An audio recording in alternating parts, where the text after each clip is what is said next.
To our viewers, I want to welcome you to the first ever UNM Health Cast. This show is replacing the former podcast, the UNM Health Hour, which we used to do in the cozy confines of a radio studio that is no longer COVID safe. So we are coming to you from our respective COVID safe locations, all digital all the time. And the fun part of that is now we get to introduce a video feature to the podcast. So we are a podcast and a vodcast and all those fun things. You can still find us at hsc.unm.edu/news or hscnews.unm.edu. All of the podcasts will be available there and wherever you stream your podcasts. So my name is Elizabeth Dwyer. I am your host, and I am here today with Dr. Stephen Bradfute, who is going to talk to us about the difference between COVID-19 and the flu, as the flu season is upon us. But before we dive into that super fun and exciting, lighthearted topic, I'm going to ask Dr. Bradfute to introduce himself. Sure. Thanks for having me. My name is Stephen Bradfute. I'm an assistant professor at the Center for Global Health and Department of Internal Medicine at the University of New Mexico Health Sciences Center. My expertise is in immune responses to viral infection, and my lab studies a wide range of viral pathogens, including SARS-CoV-2, the novel coronavirus that causes COVID-19. And that is why we are so happy to have you here today, because I know that a lot of folks in our community are going to have an awful lot of questions about how they can tell the difference between the flu and COVID and what they should do when they experience symptoms and things like that. So let's start there. What are sort of the fundamental differences between the flu and COVID? Right, so they're both viruses. They both cause respiratory disease. They're in different virus families, but they are similar in the way that they spread. They spread through the respiratory route. Also, they can spread depending on to different degrees if it's on your hands and you touch your nose or something, or if it's on surfaces, which is why we say wash hands, disinfect surfaces. So those are how they're similar. They're different in the severity of disease. The coronavirus that we're talking about does cause a pretty severe disease compared to flu. So it's pound for pound a much more dangerous virus than the flu is. And it's also important to note that there are several other coronaviruses that do infect humans. This is just the newest one that's been discovered, and it is definitely more dangerous than the flu when it comes to the percentage of disease it causes, severe disease in individuals that it does infect. That is really good to know. I know that there is some confusion out there sometimes about the seriousness of COVID-19 as compared to the flu. So good to have it from an authoritative source. So we know that we've heard that a lot of people who get COVID-19, they experience either no symptoms or mild symptoms and can kind of recover at home. But what do we know about the rate of people who get it and become very sick and need to be hospitalized? Right, so and those numbers are still kind of being worked out, but right now it seems that of the people that do get infected with coronavirus and do get sick, about 80% of those people will have pretty mild symptoms. They won't need to go to the hospital. Probably about 15% of people will need to be hospitalized, and probably about 5% of people will need go to the intensive care unit. There's another section of people that will get infected and not have any symptoms at all. So they'll be asymptomatic. And the percentage of people that get infected that are asymptomatic is unknown right now.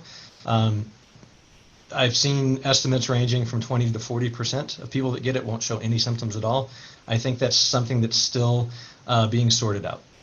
Yeah, that's a pretty big difference in percentage. Yes, it is. So what do we know about how infectious the coronavirus, SARS-CoV-2 or COVID-19 is? Is it more contagious than the flu or less contagious? And it's a great question. It's a very tricky one to answer, because one thing that I think the simple answer is it's probably in the same ballpark as the flu. A lot of people say that the new coronavirus is more infectious than the flu. And part of that has to do with we have been exposed to the flu. Everybody has been probably multiple times in their life. Every year there's a new flu strain or set of strains that's mutated from the previous year, which is why you have to get a new vaccine every year. But you'd still have some protection year to year with flu. So you may not be completely protected the next year. If you get flu, you may not be completely affected the next year with a different strain, but you might have some protection that'll kind of limit disease. We also have a vaccine for flu. It's not as effective as your standard childhood vaccines, but it still can provide some protection year to year. So part of the reason that people think that coronavirus is more infectious does have something to do with the fact we have some pre-existing immunity to the flu. And every year we get vaccinated, that just continues to build. So they're both, fairly infectious, especially since they're transmitted through the respiratory route, and that's why we ask for social distancing and masks and hand washing and things like that. Yeah, that makes a lot of sense. So as medical professionals are learning more about COVID-19 over these past months, have you gotten a better idea of how to treat people who get it, even though there's not necessarily one treatment per se? Yeah, I think the medical community has done a really good job, especially utilizing technology, more rapid communication than what we've had in the past, of spreading word about simple things that that hospitals can do to treat the disease. I think clinicians are getting better and better at knowing what complications can arise from coronavirus disease that they didn't know before. So there's an increased risk, for example, of blood clotting. So that's something they can look out for, something they can test for, they can treat if needed. There's some people that there are some protocols that call for just putting positioning patients in different lying down positions to help take pressure off of their lungs, things like that. There's a number of experimental therapeutics that are being used as well. That some of them have been shown to shorten the disease course in patients, and some have been shown to likely decrease the lethality rate of very sick patients. And so I think there's been a lot that's been learned over the last several months that have helped with the management of these cases, and then also watching out for secondary disease causes. And so as we're heading into flu season, people are, going to start getting the flu. How can they tell the difference between, do I have the flu or should I get a COVID test? Or what kinds of symptoms should people think about when it comes to flu and COVID-19? Yeah, it's a great question. And there's really no sure way to tell whether you have the flu or COVID based on symptoms alone, because there's a lot of overlap in symptoms. The one symptom that seems to kind of stick out in COVID-19 that doesn't occur in the flu is the loss of taste or the loss of smell. But that doesn't happen in all COVID patients. So it's not something that's going to occur all the time. So basically, if you're unsure, it's always great to just call your medical provider. They can help walk you through whether you need testing, what your other symptoms are. And this is Albuquerque, right? And for everyone that's watching, not in Albuquerque, all around the world, people have allergies, right? So that can kind of happen as well. And then the common cold, there's 4 other coronaviruses that cause the common cold. So, you might get some of those symptoms as well. The New Mexico Department of Health has a hotline for coronavirus questions. So it's a good place to call if if you're not able to get a hold of your medical provider. It's 1-855-600-3453. And that's someplace you can call and say, do I need to get tested for COVID? Do I need to get tested for flu? And so those are either your healthcare provider or the New Mexico Department of Health, or if you're outside of New Mexico, your state's Department of Health can direct you to places to go to maybe get tested for one versus the other. That is really helpful advice. And you mentioned earlier that there are different strains of the flu that come up every year. So as we head into this flu season, what kind of flu season can we expect, and what kinds of things can we do to prepare ourselves? Right. It's another great question. I've given up on trying to predict a lot. What the hope is that as people, because we're all going through the pain of social distancing and wearing masks and washing surfaces and washing our hands, which is not always the easiest thing to do consistently, but in theory, these approaches should also help limit the spread of other germs, including flu. So it'll be interesting to see if there will be less flu being passed around because people are following these guidelines. And so the hope is that not only will it limit coronavirus spread, but it'll also limit flu spread because they are spread through the respiratory route. So, flu season typically begins in October on kind of a low level, October, November, and then it starts peaking up sometimes in December, sometimes in January, sometimes in February. So we're not, as of October 9th, there's not a lot of flu going around right now, but that will probably ramp up in the coming months. But it's going to be interesting to see if perhaps it'll be a less, a year where we get less flu because of these practices that we're taking. This will definitely let us know how well these approaches are going to help us contain other respiratory viruses as well. Yeah, I know those of us who have kids for the time that they've been out of school. My friends and I don't know if you and your family have noticed, but it's like no one is getting sick because the kids are not the little germ petri dishes they usually are, bringing stuff in and out of the house. So it's like everybody's super healthy. So, because they're not at school. So they're, I mean, I know some kids are now going back to school in a limited capacity, but yeah, for the most of this year, it's just been pretty virus free, knock on wood, in our households because our kids aren't getting everybody sick. So yeah, it'll be interesting to see how that shakes out. Um, so what can listeners do in terms of recognizing, like, is there anything we know about a potential interaction between the coronavirus and the flu? Have we seen cases where people have both? And then this is kind of a two-part question. Like, if people, I know we touched on it a little bit with the hotline, but if people do start to feel like they have symptoms and they're like, do I have the flu? Do I have coronavirus? Do I have both? Is that even possible? What are some of the best steps they can take at that point to figure out what to do next? Right, and so there are definitely reports of people being infected, for example, both with the new coronavirus and the flu, or the new coronavirus and a different respiratory pathogen. There's hundreds of viruses that can cause the common cold. So there are actually defined cases of co-infection with COVID-19 virus that causes COVID-19 and another respiratory virus. We don't really know right now whether or not that changes the disease course, if it makes it more severe, less severe. That's still an open question. There are tests that can be done to look at a panel of multiple respiratory viruses at the same time. So healthcare providers or hospitals can look at that to say, okay, which viruses do you have? So that is a possibility that can be done in certain situations. But I think that if people aren't feeling well, I mean, it's always a good idea to just call your healthcare provider, call the Department of Health and say, these are my symptoms. Do you think I should get tested? They'll help walk you through the possibilities where you could go for a test. And I think just being aware of, if you don't feel well, or even if you do get tested and you're not feeling well, then take precautions to stay home for a couple of days. Don't go out to the grocery store if you're not feeling good. Just things that you would kind of normally do when you're talking about, especially you mentioned, with kids and stuff, if they're not feeling well, you keep them home for a few days because you want to get other people sick. And so that's always it doesn't hurt to err on the side of caution a bit. If you don't feel well and you're waiting for your test, or you're waiting to get your test and you don't have your results back, just simple things like trying not to spread it to anybody else is always a good thing to do. Absolutely.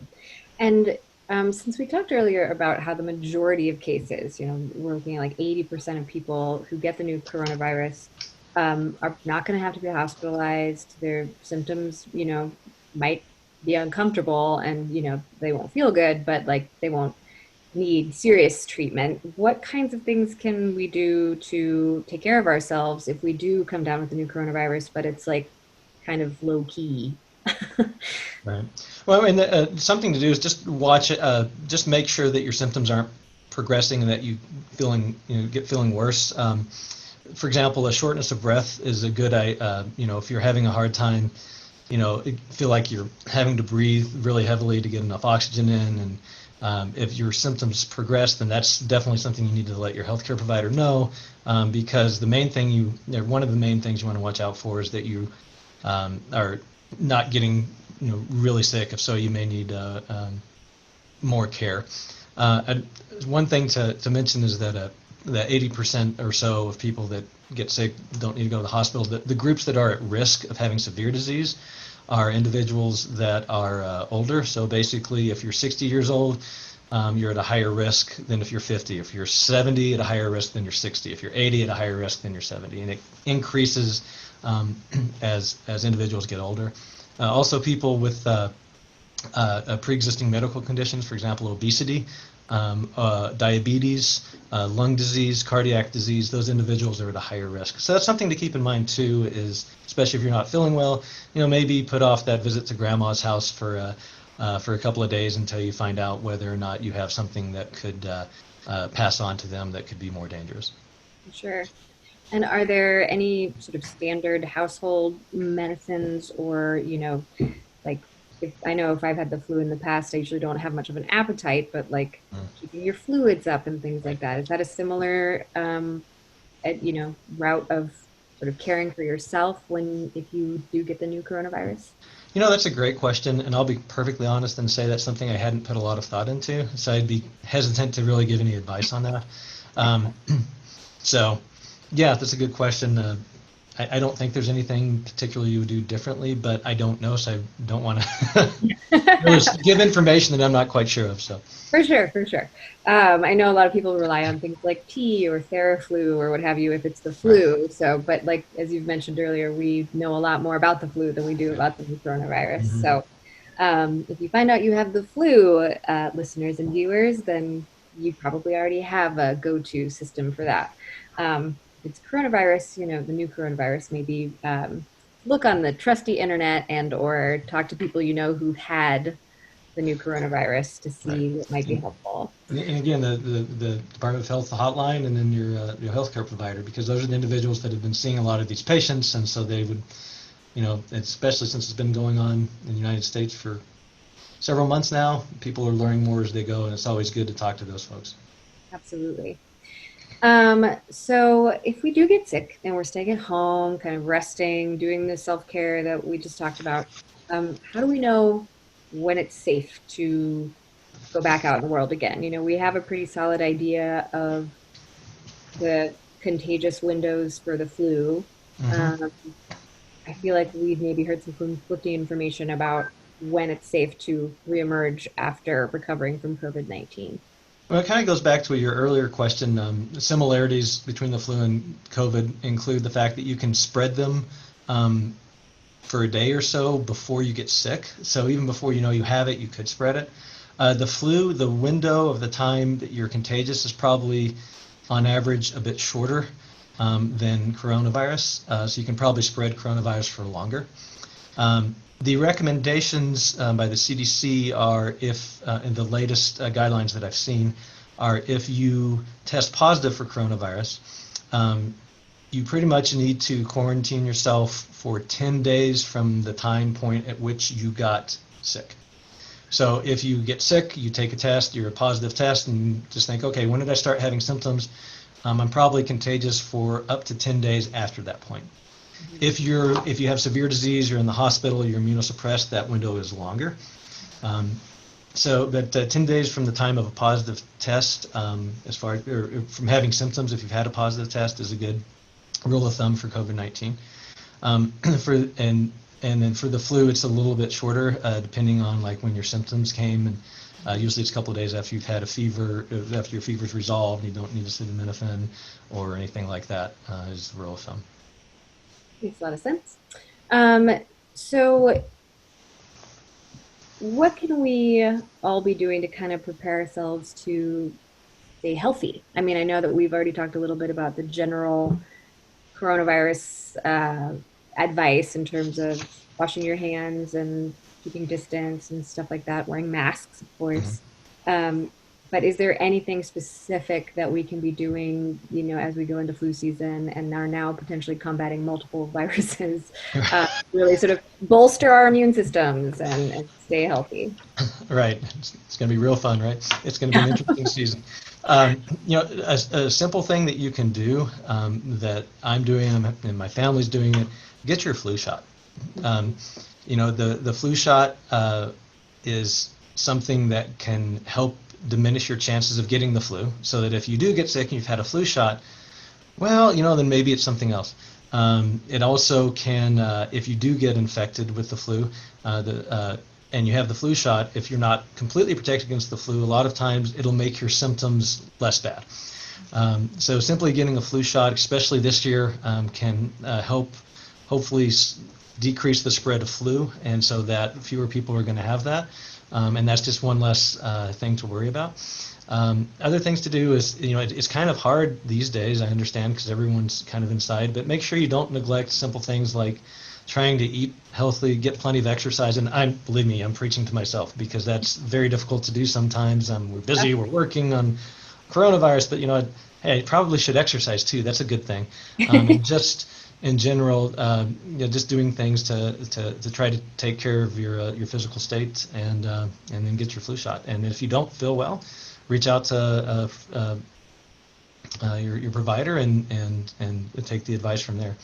Other simple things like washing your hands, that'll help decrease the spread of flu and coronaviruses or common cold viruses as well, which tend to be spread fairly substantially, not only through the respiratory route but also through surfaces, and COVID can to some degree as well. A lot of the general things that we know of for other respiratory viruses we can apply in this case too. Yeah, it seems like like you said at the top of the show, the symptoms only assessment is really not the way to go because there's so much overlap. Right. Makes a lot of sense. So, before we give the hotline again, because I would love to reiterate that for our listeners and viewers. In addition to all this great information that we've already covered, is there anything else that we didn't talk about that you think it's important for our listeners and viewers to know? Yeah, I think it's important to just kind of remember the basics. If you're not feeling well, and I know kind of the same thing over and over again, but if you're not feeling well, call the hotline, call your healthcare provider. If you're waiting for test results, and you're not feeling well, just stay away from people that might, have a higher risk of having severe disease.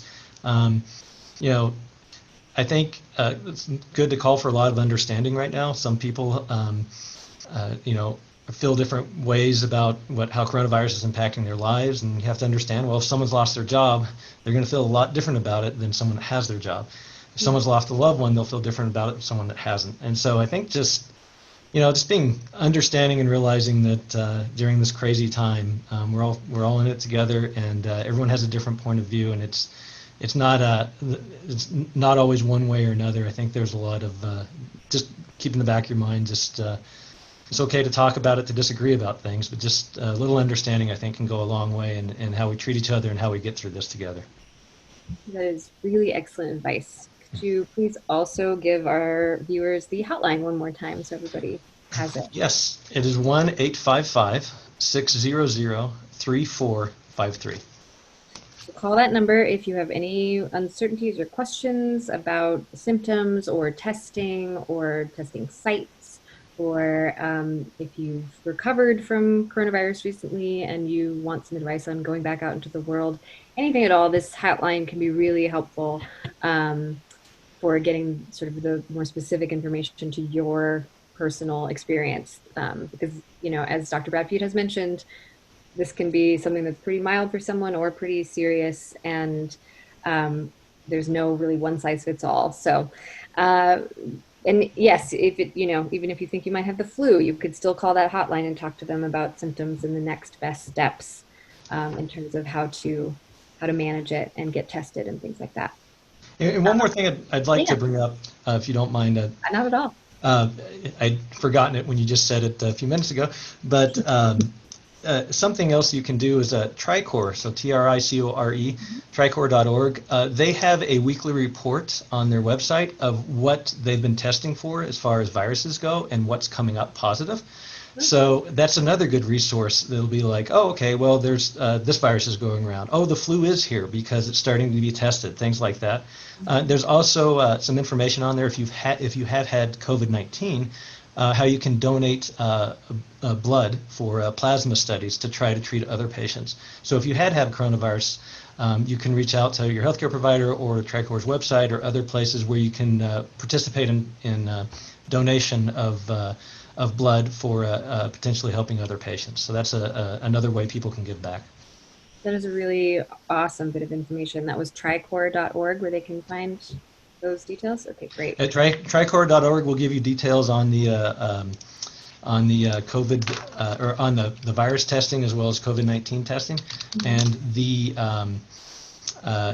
also have a link there for the convalescent plasma donor program that you can click on for that information. So great. Thank you so much. I really appreciate it. Sure. Thank you for talking with us today. This has been incredibly helpful.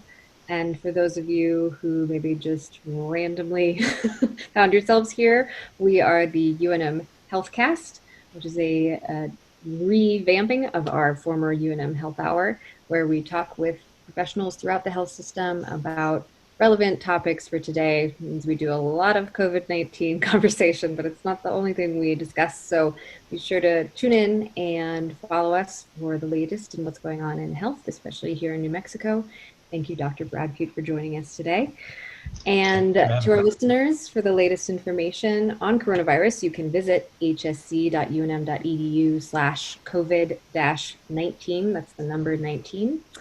And find more podcasts in the HSC newsroom. You can just Google HSC News or wherever you stream your podcasts. And for the latest in HSC news and events, you can follow us on Twitter, Instagram, and Facebook at UNMHSC, all one word. Thank you so much for joining us. And thank you again, Dr. Bradpute. Thanks for having me.